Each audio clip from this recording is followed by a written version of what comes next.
Hello everyone. I want to do a winter update, take advantage of this mild weather we've had in January. Just give like a quick brief lowdown of what's happened this winter. We were pretty good right up until December when it got absolutely frigid. The lows weren't so bad. I mean, the lowest recorded temperature on my property was minus 15 Celsius, which is about 5 degrees Fahrenheit. So that's the lowest. But having said that, in December it was just consistently cold with very little relief.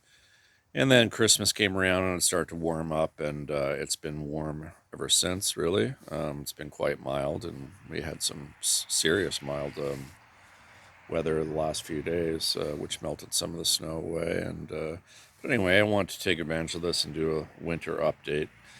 And I'm going to do this mostly on evergreens, broadleafs, and conifer plants too.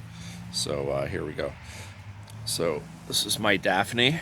I can't recall the species name or the cultivar, but it's never received any winter damage, even from last year. We had a really bad winter last year. Totally evergreen, beautiful plant. Really likes my soil, probably because it's like neutral pH. Cherry laurel. This is Otto Lucan, I believe, and looking pretty good. I particularly love the foliage with a lot of cherry laurels in the winter because they seem to darken and get that sort of black, not black, but really dark green look on the foliage. Just love it. I've never done a video on I picked up some evergreen euphorbias. This was standing straight up most of the summer. At the end of the summer, it just kind of flopped over. Probably, I guess, it's just too much vegetative growth and didn't have stability it needed. But as you can see, it's remained evergreen. I can't recall the species name. I'm just kind of doing this off the top of my head, guys. And but this is a euphorbia. It's an evergreen. It has a W in the name, but absolutely gorgeous when the flowers. I mean, I'll probably cut this right back to the base, let it grow back up. Maybe even propagate some of these stems if they're still good by the springtime. And but it's just gorgeous. Has really huge yellow flowers that contrast very well against that nice blue foliage. But a cool plant. Little sable minor in the back that probably doesn't look that great. None of these I protected. I will tell you what I protected and what I didn't. Here's another euphorbia. This is called Ascot's Rainbow, or Rainbow Ascot. Really, really nice one. As actually, it turns like some of the foliage will turn a little bit red on the ends with cold weather. But as you can see, the snow and the ice just kind of folded it over. I ended up picking up 3 of these in the springtime. Tiny little cryptomeria. That's perfectly fine. Keep in mind that most cryptomerias in my climate will take on like a bronzing hue in winter and just flush out green in the summer. Some of the nandinas, definitely some winter burn there. Probably because the ice and the snow just constantly on it. Another cryptomeria, just fine. This is my Coppertalica magnolia. Received a little bit of burn on some of the leaves, but perfectly healthy. Will flush right back in spring. A lot of flower buds on it too. There's another Ascot's Rainbow, a little more crushed. Needle palm. I lost the spear last year because of last year's winter was horrible. So anyway, the pups are doing fine. We'll see what happens with that. And none of this stuff's protected.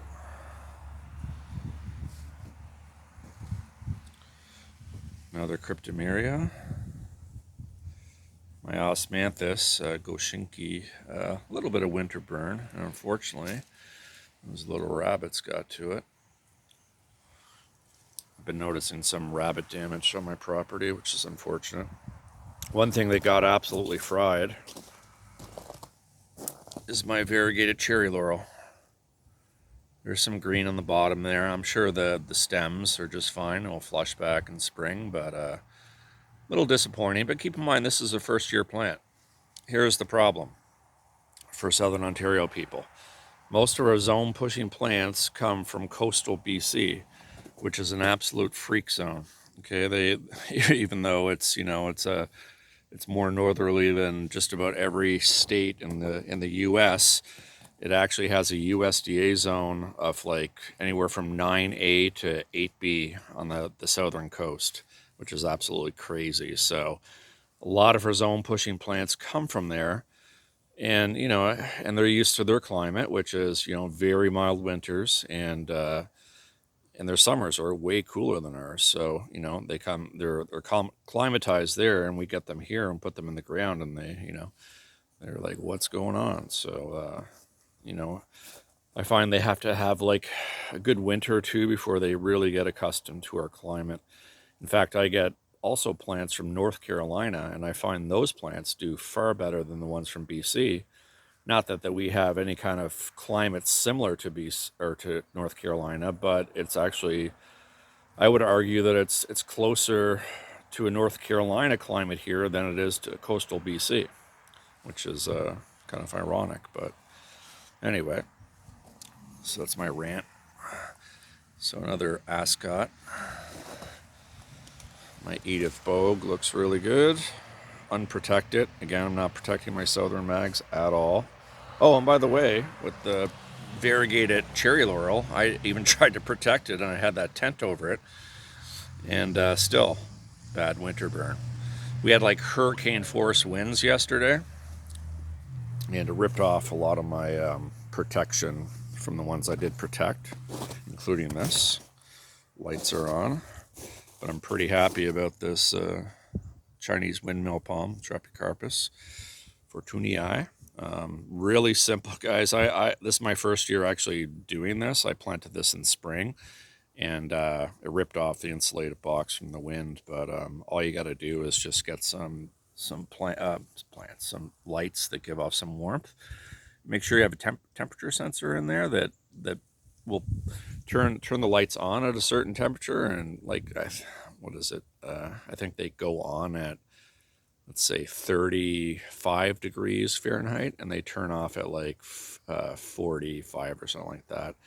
And it works great. I'm just shocked at how easy, simple it is. Just don't make the same mistake as I did, and make sure you know, stake that into the ground somehow, which I will do after this video. But looking good.